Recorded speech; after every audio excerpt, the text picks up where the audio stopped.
Hello and welcome to Philm Phuckery, the unhinged podcast where I romanticize the villains, ship anything with queer tension, and obsess over films that are either genius or deeply cursed, sometimes both. I'm your host, Spencer Jones, and this season we're diving headfirst into the chaotic comfort that is the MCU.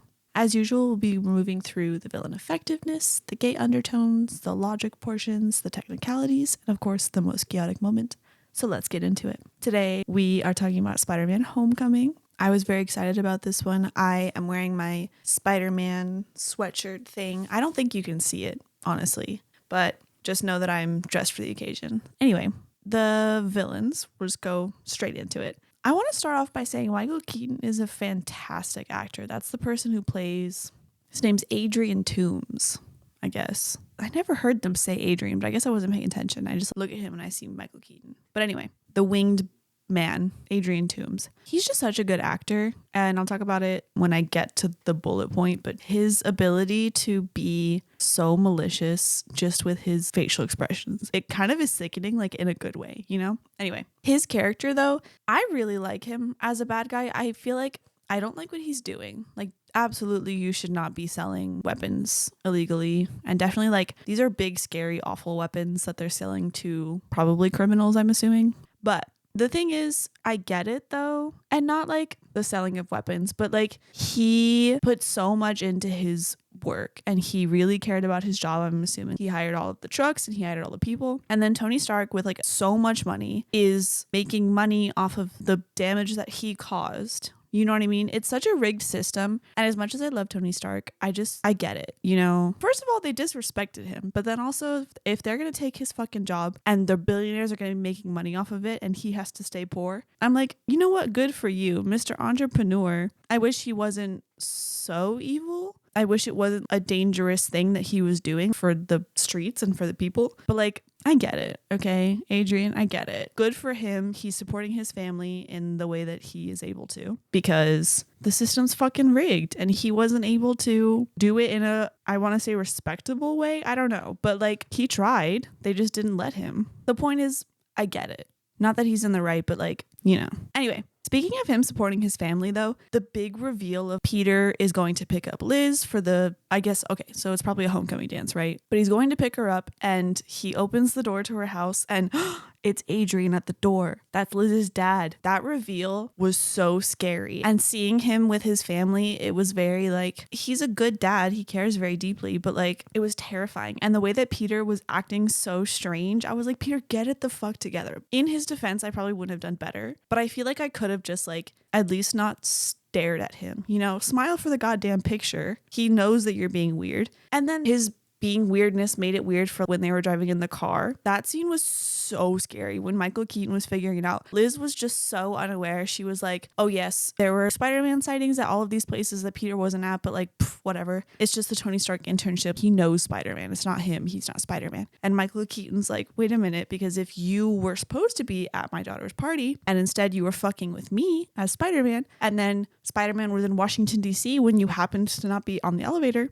he's putting it all together. I remember my anxiety being through the fucking roof in that scene. And like I said, Michael Keaton just does such a good job at making his face look malicious. You know, he's not an especially scary looking person, I think, but he's able to move just his stare, like his gaze, his eyebrows, the way he smiles, especially in that car scene when they're on their way to the dance. It's just chilling. I don't know. And then when he's like, Peter, you stay so I can have the dad talk with you. He's like holding a gun to him. I guess not to him, but at him, sort of, you know, threatening him. And then at the end, he goes, I just saved your life. What do you say? That makes me physically ill. The idea of that and the way he says it, just the anxiety is too much for me in that scene. And like, what a sick and twisted fucking thing to say to a child, first of all, but just anybody, being like, I could have killed you, but I didn't. I know I just threatened you and I just told you to back the fuck off with a literal gun. But like, say thank you to me. It's such a disgusting power trip. From a villain perspective, I think it's a cool thing to say. But like, from any other perspective, like, I just get scared. And I can't even imagine how Peter felt. And the way that he had to sit there and say thank you, fucked. Anyway, speaking of him selling weapons illegally, I do think he makes a great point in that that's literally what Tony Stark was doing. And like, Tony didn't really know it, but Obadiah did. Obadiah Stane.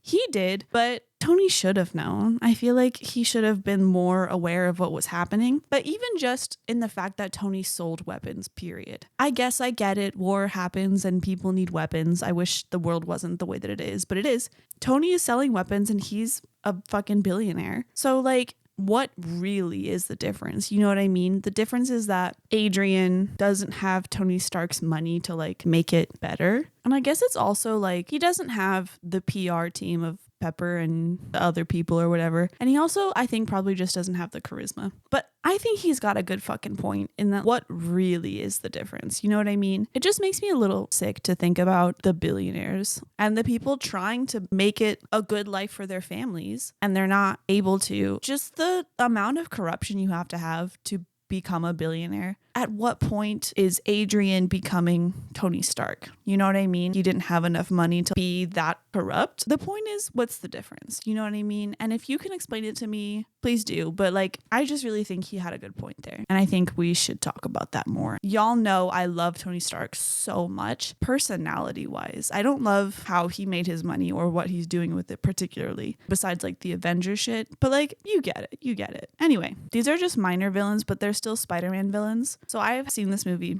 a lot of times, but it took me until watching, Into the Spider-Verse, Through the Spider-Verse? Wait a minute. Across the Spider-Verse, my bad. I swear to God, I've seen it. It's just confusing because one of them is Into the Spider-Verse and one of them's Across the Spider-Verse. I'm not going to prove myself to you. Anyway, it took watching Across the Spider-Verse to realize that Childish Gambino's character in this is Uncle Aaron. His name is Aaron, which I was like, whatever, people's names are Aaron. It didn't connect to me. And then he was like, yeah, I have a nephew who lives in this neighborhood and I don't want those weapons on the street. People have fucking nephews. I don't know. But that's Uncle Aaron. Isn't that crazy? And then also the Scorpion is in this. And I think I noticed him at like the end credit scene when he's talking to Adrian, but I never noticed that he was on the ferry too. That was kind of wild to me. I don't know too much about the Spider-Man comics. All I know is all of the movies and like Across the Spider-Verse, Into the Spider-Verse and those ones. But I know that Scorpion is a Spider-Man bad guy from the Spider-Verse movies. I do wish though, and this is a spoiler, so like skip ahead if you need to. I wish that they had done more with at least Childish Gambino's character. I kind of like the idea of Uncle Aaron. Wait,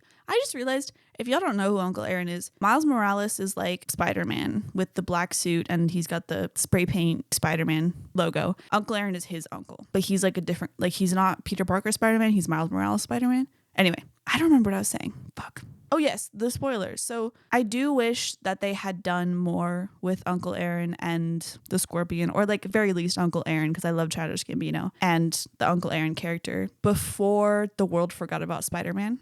You know what I mean? At the end credit, we see Scorpion being like, I heard that you know who Spider-Man is, like what his real name is. You should tell us because I've got people on the outside who want to kill him. And then the world forgot about Peter Parker before. Well, I guess they still know about Spider-Man. They just don't know who Peter Parker is. It's so sad. But anyway, we've got a new Spider-Man movie coming out. I hope at least Uncle Aaron comes back. Hopefully the Scorpion, because I don't really understand his whole thing. I just know that he's a character. But anyway, speaking of the end credit scene when Scorpion's like, hey, you know who Spider-Man is? I don't know that I want to say I appreciate it, but I respect a little bit, barely, that Adrian has kind of morals. I don't think he's that bad of a guy. You know what I mean? I do appreciate, it makes me sick, but I appreciate that he was like, you saved my daughter. I won't kill you right this fucking second. I don't love that he made Peter say thank you. That's sick and twisted. But then also Peter saved his life. Like he was supposed to burn in a fire and Peter saved his life. And then he was like, I'm not going to tell you who Spider-Man is, even though I literally know his first and last name, what he looks like. I know what school he goes to, like all of it. He was like, he saved my life. I'm not going to say anything this time. A life for a life. That's how he feels. And I respect it a little bit.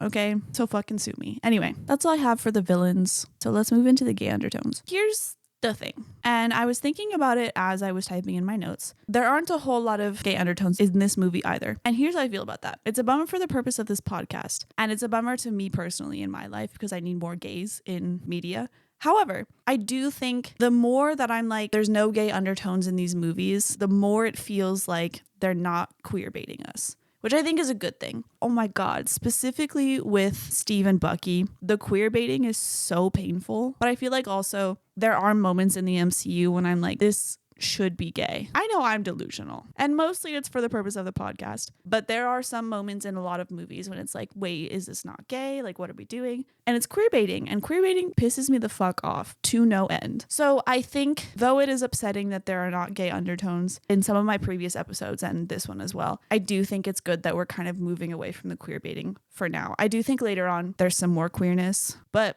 I do appreciate that we're moving away from that. However, I do wish that the MCU was braver. The thing is, and I'm not going to talk too much about it because I do have a few other bullet points for this, but from what I've heard and what I understand, I didn't read any of the comics. I'm not a reader, I fear. And I know comics are not really reading. It's like mostly pictures, but like to sit down and read. Anyway, I understand that most of the MCU characters are some spectrum of queer, most of them. And I'm really bummed that they didn't do more with that. And I know that we started in 2008 with Iron Man. And I know that being queer has been a touchy subject or whatever. But I wish that they had been braver. I wish that they continued to be brave now. I'm still not seeing a whole lot of queer stuff. It's just really upsetting to me. I just wish that they were more true to like that side of the characters. You know what I mean? Or like so many of the characters are bisexual and like they don't do shit with that. Anyway, that's not the point. The point is there's no queer baiting in this movie, and I do appreciate that. That being said, here are what I believe the characters to be with no indication. It's just kind of through vibes. I really feel like, and I think that I just feel this about everybody, like people are bisexual until proven otherwise. That's how I feel. Specifically though, I think Peter, he gives a little bit of bisexual. I think he doesn't really care about gender. That's how I feel about him. I think the Flash is a little bit gay. He's like gay for some men, specifically Spiderman later on. I think MJ is very queer. I feel like Peter has a little bit of a feminine side and that's what she's attracted to. And it might just be wishful thinking, but I feel like MJ is for the ladies and she just happened to like Peter. And it just like worked out that way, you know what I mean? In the way that like a lot of bisexual women are like, I love all women and one man. That's how I feel like MJ is. She just feels so queer coded to me. I think Ned is low-key little fruity too. Before I continue on with MJ, I just want to like point that out. Anyway, so the way that I feel about MJ. First of all, this movie is such a movie for people who love looking at women, I think, in a respectful way. I think most MCU movies are. They just got some fine women on the MCU cast. But MJ and Aunt May, I'll talk about her in a second. MJ, I think, specifically is for the women who love women. And I know it's Zendaya and like everybody thinks she's hot, but I think MJ's character specifically, the way that she looks, like the way that her hair is not perfect and she's not wearing a bunch of makeup in the way that like celebrities do, or like Black Widow, like how is her hair always perfect and her makeup is spot on, and why is she not sweating, her makeup's dripping and she's like fighting people? Anyway, MJ is like a real looking woman, and I do feel like she is for the queer women, and I don't really know how to explain it without sounding rude. I think that if it wasn't Zendaya, I don't think the straight men would care. They would like not take a second glance at her. But I think she's so fine in this movie, and her personality too. Something about just like the way that she cares very actually, okay, y'all know me. The way that she cares very deeply but like acts like she doesn't. For some reason that like gets me. I don't know why, but I love it. And the way that she does pay attention to Peter, but she's like, what are you hiding, Peter? Just kidding, I don't care. I don't know. Something about that just feels very queer. And I don't know how else to explain it, and it might just be wishful thinking, but that's just how I feel about it. Anyway, Aunt May, I really love the joke of them being like, she's so fine. Tony being like, I didn't know aunts could look this beautiful. And she's like, they come in all shapes and sizes. I'm an aunt, by the way. Anyway, she is fine. She's fine as fuck. Did you know in this movie she was 52 when they were filming? I need her skincare and her workout routine right the fuck now. I want to look that good when I'm 52, because what the fuck? Anyway, while I'm talking about her, it's not really a gay undertone, but it might be a little bit for like me being gay, my mommy issues, but she's such a good caregiver to Peter and to Ned, I think. It's so sweet. She is taking them to a house party and she's like, stay safe, have fun. It's going to be okay. You guys should go for sure. This is like an important part of childhood. She's so worried about Peter when he comes back from the ferry, and she's like, I called 6 police stations. I called a bunch of people's parents. I called Ned and whatever. And then he's crying from losing the Stark internship, and she comforts him so well. And then she's helping him with homecoming and she's helping him tie his tie. They're learning together. She's just so sweet. I really like that they show that aspect of it, of her like really being a good caregiver to Peter. She is the mother figure to Peter, even though she's not his mom. And I really like that. And it might just be my issues, but like I didn't know where else to put it, so I put it in the gay undertones. Anyway,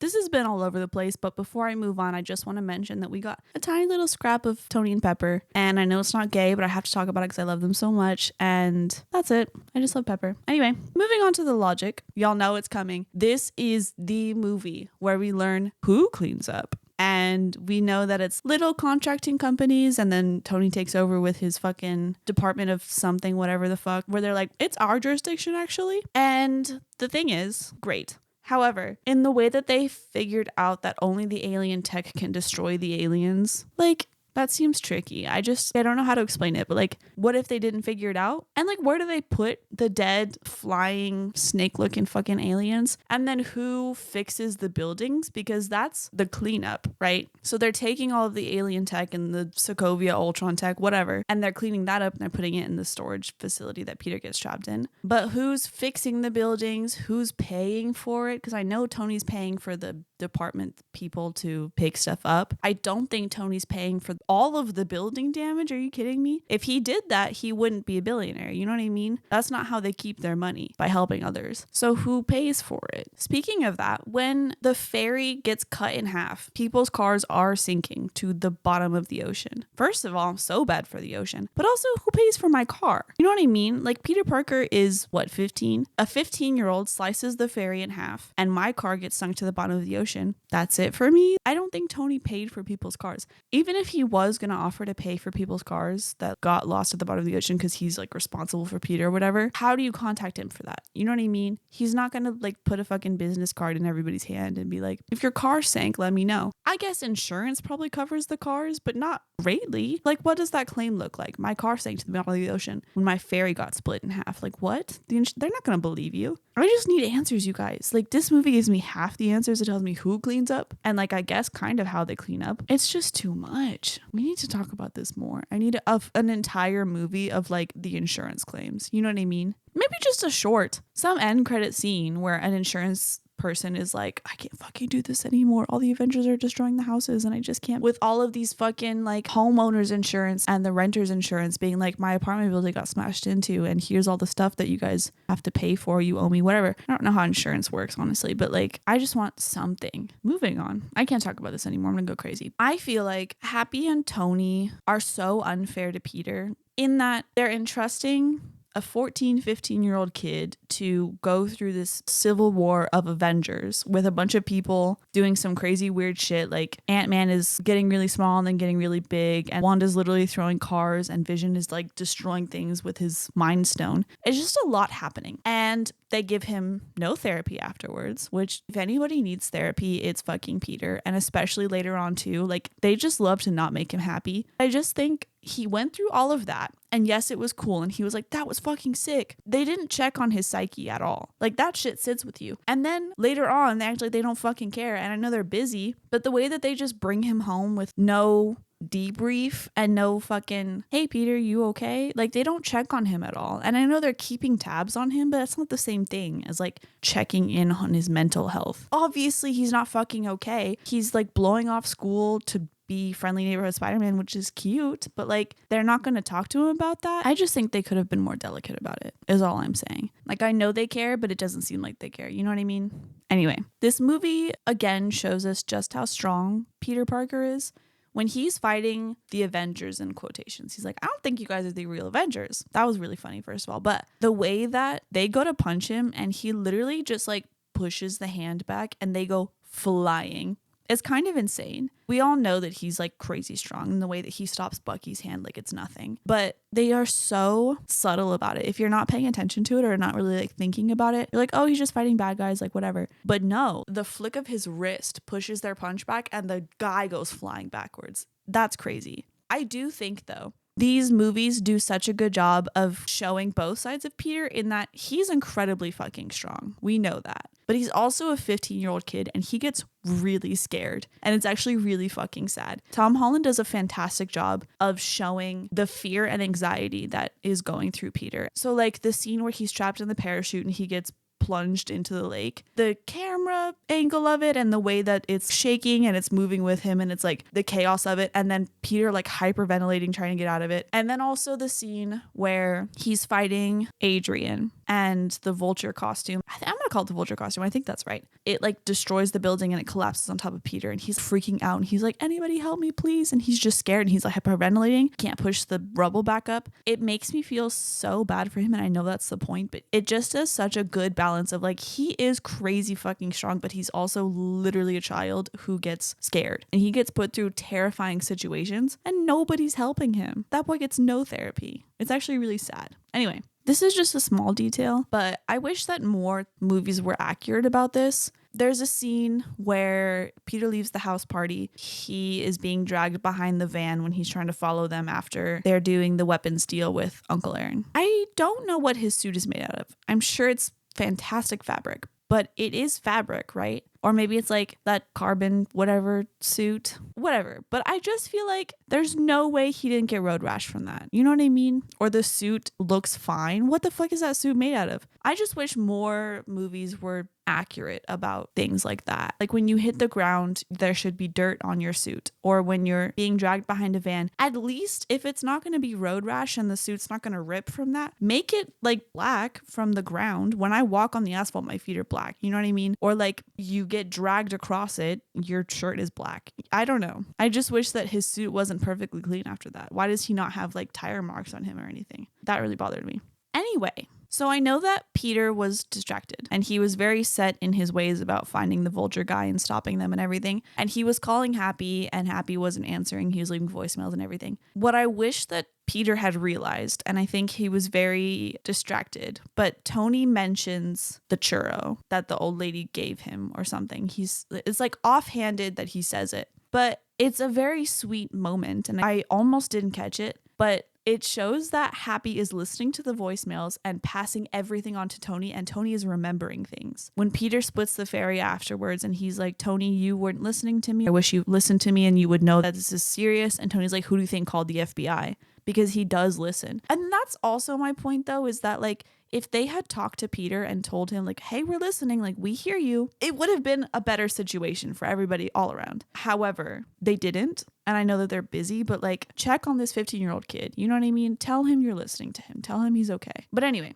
it's very sweet that Tony is listening and remembers, even like the fucking churro. Like that's not an important thing for him to remember, but he cares about Peter. He's just bad at showing it. And like, I get it. Anyway, it was a very small and subtle moment, but it just proves that Tony was listening. I just wish that they had told Peter that. You know what I mean? He just didn't catch it because he was busy with his mind elsewhere. Speaking of Tony and Peter though, I don't love the way Tony shows his love. I think he could do it differently, but he's trying his best. I love the like sporadic tough love thing that Tony's trying to show Peter, especially when he was like, it was a good tough love moment, right? Right? Wouldn't you say? Let's say it was. He's just such a weird dad to Peter, and I love it. I think it's really sweet. It makes me really sad that he wasn't able to like spend more time with him, but just the way that he in his own weird, sick, twisted way shows his love for Peter and like really does care about Peter. He just isn't good at explaining that. I think it's very sweet. But he also has such mic drop moments with Peter in this movie. The father figure wisdom mic drops. You know what I mean?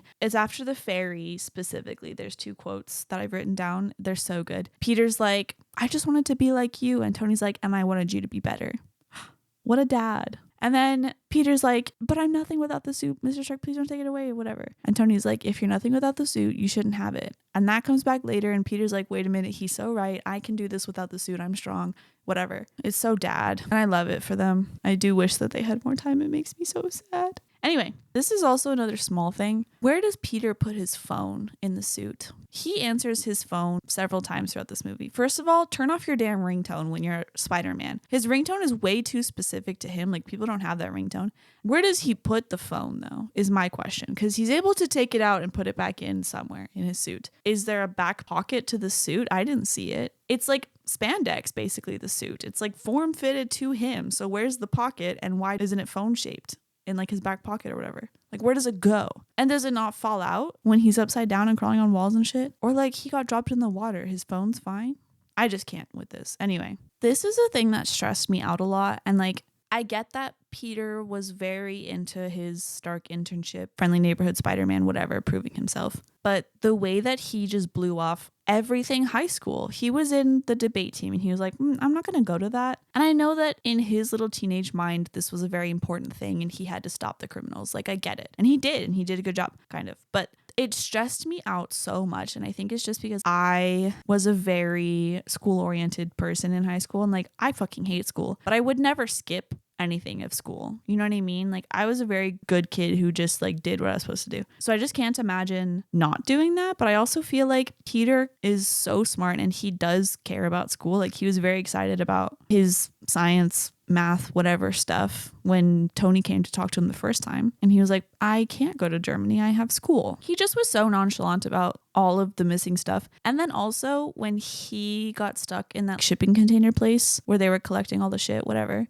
And Karen was like, oh, it'll probably open in the morning. And he was like, in the morning? And then he was like, fine after that. And it was a good time for him to learn like the web shooters and everything. But the amount of stress that I would have been under, not only can you not stop the bad guys, but you're also not going to be there in time for the academic decathlon. Is that what it is? He's going to get in trouble for not being there. I just feel like he was too okay with that. And I know that he ended up leaving before morning because he hacked the thing to open, but he didn't think of that before. I would have tried everything I could to get out. He just was like way too okay with it. Anyway, this is another small thing. Captain America, and this was before he was a war criminal, before Civil War. The idea that he had free time, which is not something that Captain America gets often. And in his free time, he filmed the detention thing and the PE thing. I just think it's so funny. I don't picture that Captain America wanted to do that. I think that was like a press thing that they made him do. Probably Tony made him do it. But the idea that there was an entire cast and crew of people filming this to him and then sending it to schools and he had to memorize a script probably and he had to act in it. I just think it's so funny to picture Captain America being like, this is a really weird thing that I'm doing right now. And he's just like slightly awkward in those videos, which I love. But it's just kind of silly to think about what had to go on behind that in Captain America's life in order for that to be sent to schools. You know what I mean? And then the way that the schools still use it, even though he's literally a war criminal, public schools for you. You know what I mean? They use old things because they have to. But anyway, last thing before I move on. Towards the end, when Peter has to go to the bathroom to talk to Happy, and that kid flushes the toilet and he's like washing his hands and they're just waiting for him to leave. He didn't check that the stalls were empty before they were talking about some important shit with Tony Stark or whatever.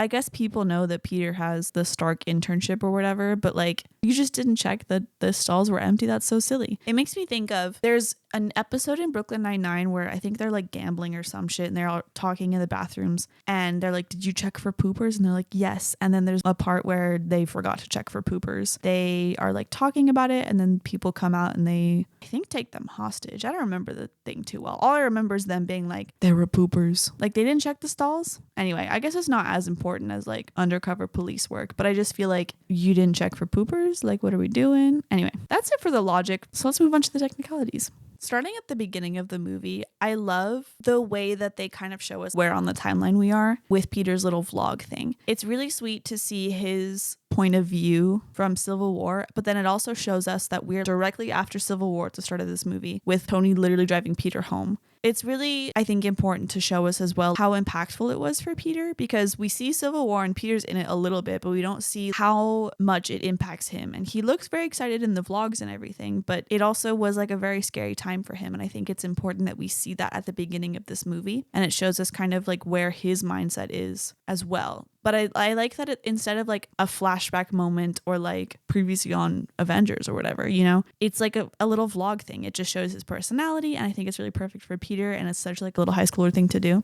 I think it was just a really clever and cute idea. I also really love the little cameos that we get in this movie. I don't know what else to call them. There's like the little nod to Ferris Bueller as he's running through people's backyards when he's trying to follow the truck after the Uncle Aaron weapons deal. He's running through the thing and there's a guy barbecuing and he's like, smells good. And then he's running through this other house party and they're literally playing the scene from Ferris Bueller. It's just so cute to watch. Like, I really love that movie, but it's just such a classic like little scene that they put in a lot of movies and I kind of love it. Anyway, there's kind of nods to the other Spider-Man movies in this one. The scene where they're in the elevator and Spider-Man is saving everybody and Liz is the last person and she almost drops, but he catches her. We kind of almost get that Gwen Stacy moment. Thank God we didn't. What a traumatic moment, but I do love the memes. Anyway, directly after that, we almost get that upside down kiss moment when he's hanging upside down and Karen is like, do it, Peter, kiss her. And then he falls. We almost kind of get that train scene where Tobey's Spider-Man is like holding the train together. It's almost like the helicopter scene with Chris Evans. When he's like tying the ferry all together, we almost like kind of get that moment, I think. There's just a lot of like little nods to not just Ferris Bueller, but also like the older Spider-Mans, which I really like. Andrew Garfield's and Tobey Maguire's. I think it's really sweet. This is something small, but it feels important to me, not only in the way that Peter moves, but also like I don't know, his muscles. Tom Holland used to be a gymnast and a dancer. He might still be, I don't know. But I feel like that is really perfect for the character of Spider-Man, you know what I mean? I feel like Spider-Man would be a gymnast. So it's kind of perfect that Tom Holland was/is one. He moves great for Spider-Man like gymnasts would. And a dancer gives you some grace that I feel like Spider-Man needs when he is climbing on roofs and jumping from things and like thwipping. I just feel like it's perfect. And I think it's important to note. Anyway, before I move on to the most chaotic moment, I do want to take it back to the Chris Evans detention and gym clips and the end credit scene too, when he's like, patience is important. I bet it sucks to wait this long for something. So I don't remember what he says, but basically the point is like, it sucks to wait so long for something this mediocre or whatever. I really feel like this is true, and it could be wrong, but he's just in so many minor roles in the MCU and like little moments. I just think Chris Evans loves a cameo. I wonder if he asks for them. If they were making Spider-Man, he was like, can I please be in it for like a second? Because that was not important. It's funny, but it's so unnecessary that he's in it. First of all, 3 times, but also like, what a weird concept for them to be like, what if Captain America was teaching people gym or scolding them in detention? You know what I mean? It tickles me to think that Chris Evans was like, can I please be in this movie? If I'm wrong, let me know, but that's what I'm going to continue to believe. It makes me giggle. Anyway, moving on to the most chaotic moment.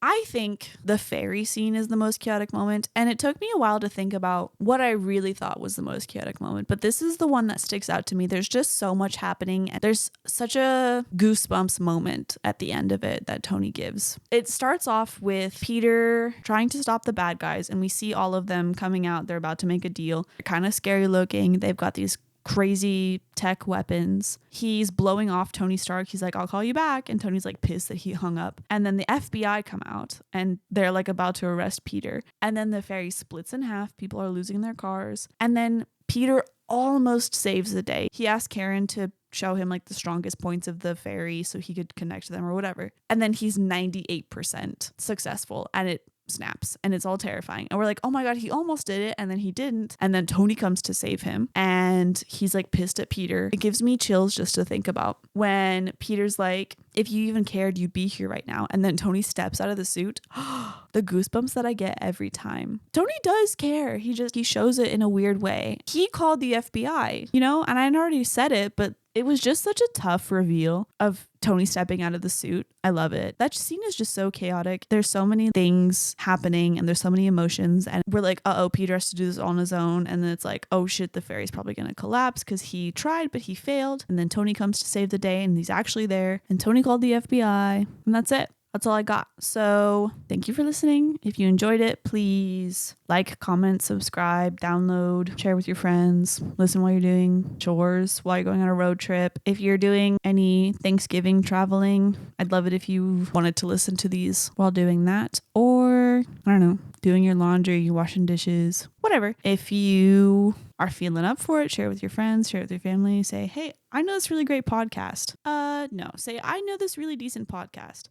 Anyway, if you would like to follow me on the social medias, I am at PHILM Phuckery, and that's on Instagram and TikTok. If you're listening on Spotify or watching on YouTube, just know this podcast exists on both as Philm Phuckery with a PH for both. If you've made it this far into the episode, I know that this one has released on a Wednesday instead of a Tuesday, and I know I keep doing that, and here's the problem, is that I'm kind of losing the motivation, and I want to keep putting out episodes. It's really important to me, but the problem is that there's just no consequences for me, and I fear that that is a thing that my neurodivergent brain needs. So if you're feeling creative, if you're feeling helpful, And you can think of some sort of consequence that I can make for myself in order to continue to put out episodes on Tuesdays or Tuesday nights, I guess, Wednesday mornings. That would be really helpful. You can comment, you can go to my social medias, you can DM me, whatever. Let me know. Or if you can think of a good reward. I was thinking about, I'm a really avid Funko Pop collector. I think I've already said that before, but like you guys don't even understand. And I was thinking about like every episode I get myself a Funko Pop, but that's a really expensive thing because if there's 4 episodes a month, that's about $60 a month. And I just fear I'm not making that kind of money. Maybe I could get like, if I do all 4 episodes on a Tuesday and get 1 Funko Pop a month, I might look into doing that. I just fear it's not the same instant reward that my brain needs, that dopamine rush. Anyway,